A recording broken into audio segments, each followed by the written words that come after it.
Dragon's Dogma 2. I am so excited. This is gonna be amazing.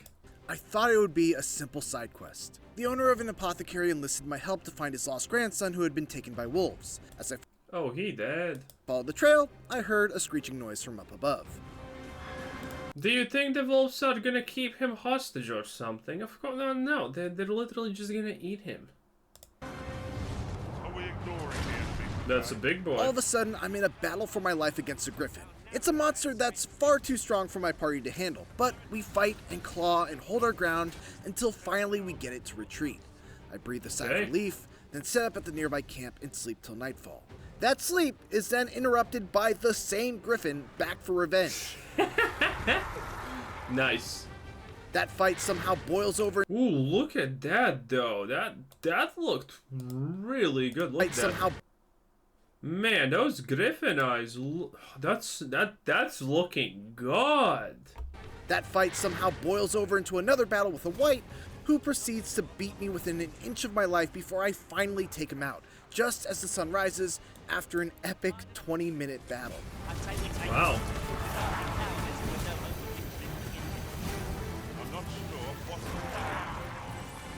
That's pretty cool.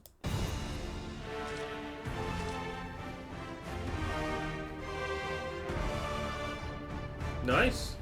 None of this was part of the actual quest involving saving the boy. It was just a series of events that cascaded into one of the... Wait, the boy's alive? Dude, what kind of dumbass wolves did... Bro, are we even sure wolves actually got him? Seems like he just went for the stroll and got lost, dumb kid. And then the grandparent was like, he's taken by wolves, actually probably dead, don't even bother. What is going on? The most unforgettable encounters I've ever had in an open world action RPG. And it was just one of the incredible encounters I experienced during the 10 hours I spent adventuring through Dragon's Dogma 2's fantastic open world. Nice.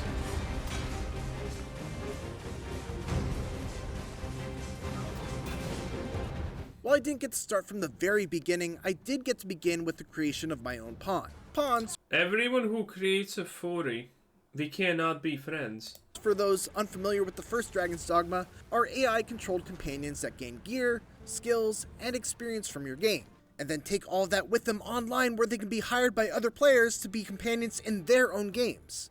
I'm not going to spend too much time on either pawns or character creation, especially because we've already made those videos. But what I will say is that pawns are integral to one of my big takeaways, which is that exploration and discovery in Dragon's Dogma 2 feels much more natural than ever before. First and foremost, there are no more quest boards. There are no markers that appear above people's heads letting you know who's got a quest, and any sort of symbols placed on your map to let you know of points of interest are kept to a minimum. As such, you'll really rely on... That is cool. Okay, a little bit like Elden Ring and Dark Souls, but that's honestly kind of good, isn't it? I mean, this gives you a reason to explore everything, and as far as we have seen Dragon's Dogma 2 world, man, there's a sphinx to find, marry, and plow, boys. I mean, I'm a man on a mission. Your pawns and NPCs to guide you through Dragon's Dogma 2's world. NPCs will, more often than not, be the ones to approach you with opportunities for side quests, as opposed to it being the other way around. Say, you wouldn't happen to have seen a pretty stone? You there! Did you see an urchin in a cap? Pawns will also point out objects of interest, Just yonder looks to be a good spot for harvesting ingredients. boulders that can be destroyed to find a path that leads to treasure, If you need that destroyed, I'm your pawn. Shall I assist? or if they already have knowledge of a quest from their owner's game, they will straight up lead you to those quests if you give them the go-ahead. All of this leads to a style of exploration and adventure. Dude, this system is so lit. I mean, the game can actually be complete garbage, but this just alone is probably gonna be enough to definitely tickle the fancy of a lot of people. Or, you know, double it down. Oh yeah, boys. Hey, it's gonna be good. It's gonna be something. Oh yeah. Adventuring that feels very organic and appropriately rewarding, very much in the same way that Elden Ring and the two most recent Zelda games do. As alluded to in the intro to this preview, you also never really know what to expect once you set out to pursue a quest lead. The very act of exploring beyond the safety of a city's walls is unpredictable, dangerous, and enticing, which is why it's so exciting. Yeah, that's nice. Over the course of my 10 hours, I got to play with a total of 5 vocations: Fighter, Mage, Warrior, Sorcerer. Oh, I'm gonna be a mage or sorcerer. What's the difference between a mage or sorcerer? One is the upgraded version of the other. There are... how many classes? 9? 9-ish classes or something like that? I don't remember how many, but you know, there's 3 baselines. Wizardy boyo, fightery boyo, and rangery boyo. And then you have upgrades. For each of those classes, you have the more into exactly that upgrade. You know, the wizard casts more wizardy things, and then there's mixes between them. So there's 6 classes? Maybe there's more, I don't remember. But yeah, you can be a magic warrior, you can be a magic ranger, you can be an assassin warrior. There's so many options. It's gonna be amazing. And Trickster, which you can watch a whole other video all about. Unlike the first game, which... yeah, Trickster is so questionable, I don't even know. Again, I raised so many concerns about Trickster, and everyone else also raised so many concerns about Trickster. Had you unlocking advanced vocations simply by leveling up the base ones, the 2 advanced vocations were actually unlocked via a quest. After visiting the Vocation Guild, I was given a quest to retrieve a greatsword and an archstaff, and after doing so, I unlocked both the Warrior and Sorcerer vocations. Okay, look at that. Fighter, Archer, Mage, Thief, Warrior, Sorcerer. Nice. I don't know if all of them will be unlocked this way, and I didn't get a chance to unlock any of the hybrid ones, like Mystic Spearhand or Magic Archer, but I definitely like the idea of not having to grind vocations. Oh wait, there's way more than 6 in that case. To unlock others. My personal favorite of the vocations I got to try was by far the Warrior, who maintains the fantasy of being the great sword-wielding badass that brings giant beasts to their knees with just 1 charged strike, but also adds a few more tricks to their repertoire. Director Hideaki Itsuno heard feedback that the Warrior didn't feel like a super viable vocation in the first game, and thus worked hard to give them some new elements to bring out their strengths. For starters, we've jacked up the Warrior's offense and destructive power, to the point where it's unfair. In exchange, its abilities take a little longer to execute. This makes the vocation somewhat difficult to use, but that's where the tackle comes into play. If you're attacked, you can... That's interesting, because, well, you know why warriors typically work well in fantasy games? It's because that's what the average Joe kind of wants to play, because they're simple. At least they're simplistic in what you expect from them. So yeah. Use the tackle to cause an enemy to be stunned instead of being stunned yourself, making it easier to get into the vocation. The tackle he's referring to is a new ability called Barge that allows the warrior to execute a quick shoulder bash, even while they're charging an attack, to interrupt and potentially stun any enemy that's trying to stuff their attack. The vocation, after all, is built around being able to charge up massively powerful attacks that deal... Dude, that was a lot of damage. Did you see that? That was a chunk. Man, warriors are actually chunkers, huh? Well, that's good. I never play warrior in anything. I literally have never even had a warrior in World of Warcraft. That's how much I don't play warriors, okay? But man, that's pretty cool. Because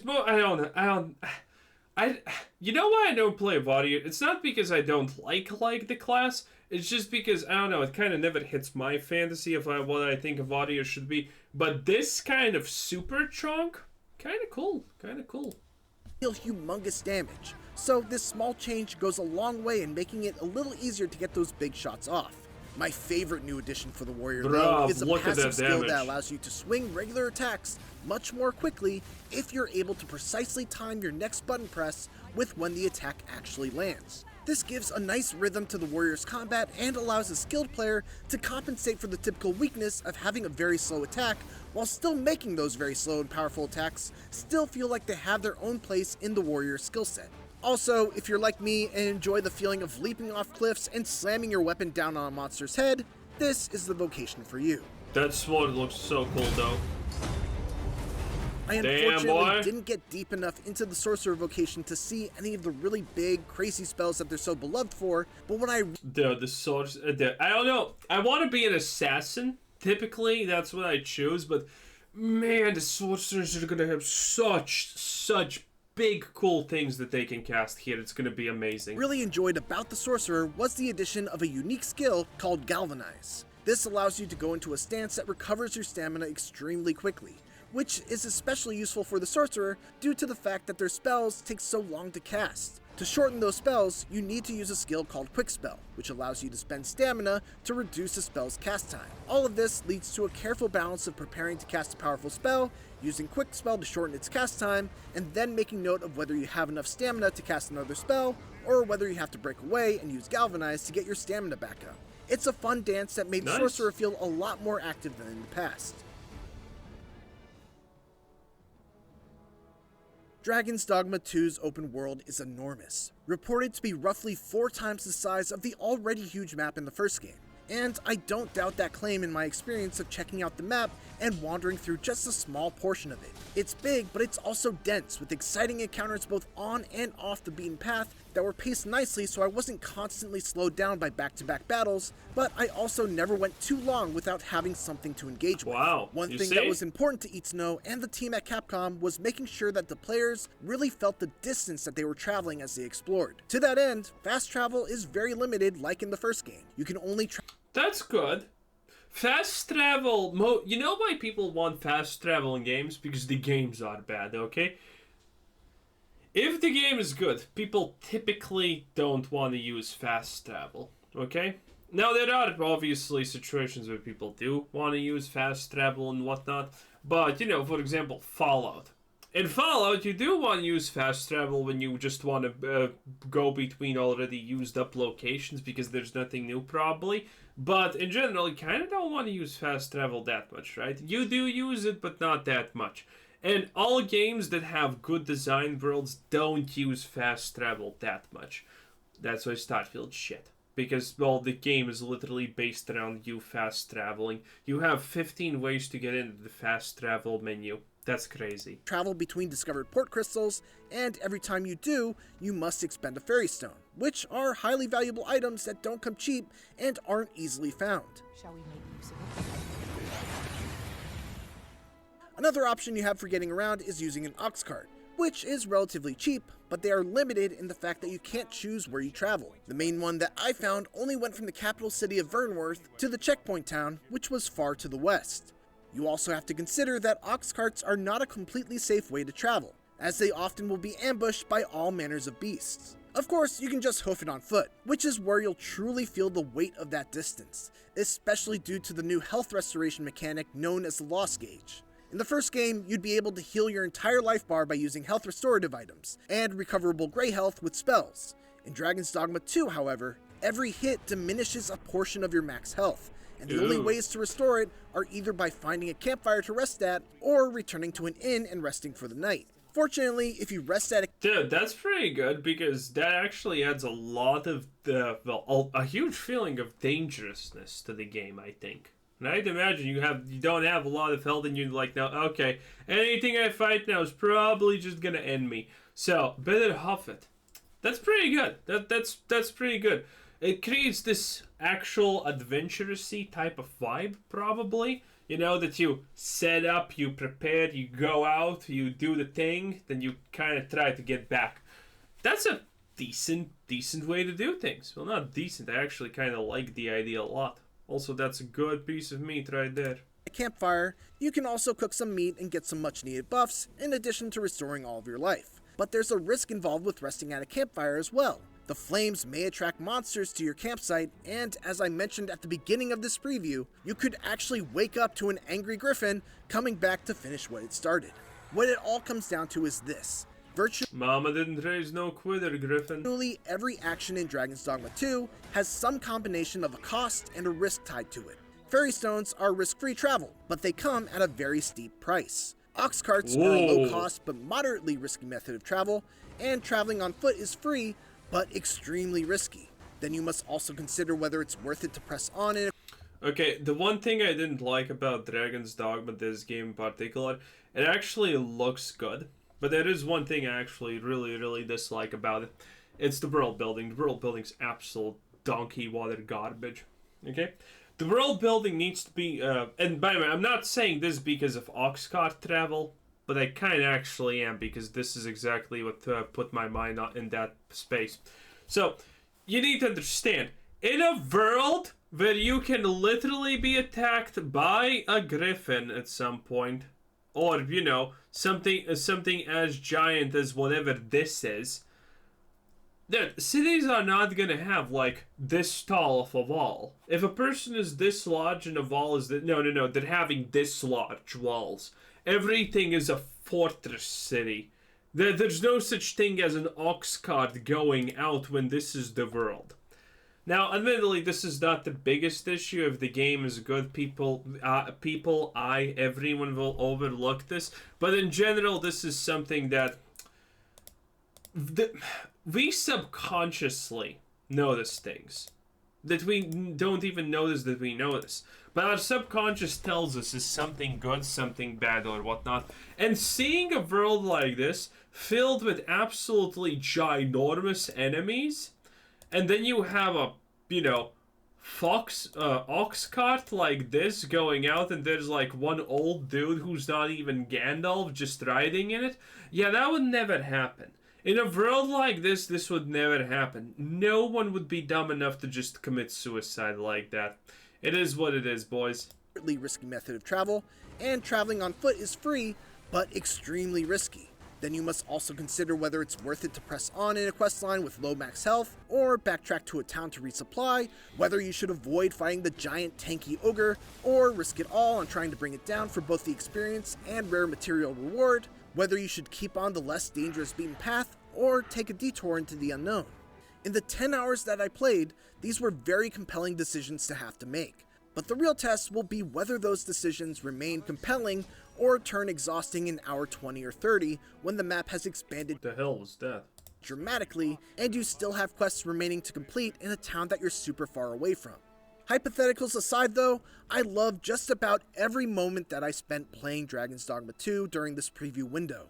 It doubles down on everything that I loved from the first game, makes some smart improvements to the way quests are handled and how you explore its giant world, and the little taste that I got of the vocations is a tantalizing reminder of Yeah, if you want to play a compelling class and explore a world that doesn't hold your hand, this is gonna be a really good game. What can I say? IGN actually did me proud this time. They get food for another day. It is what it is.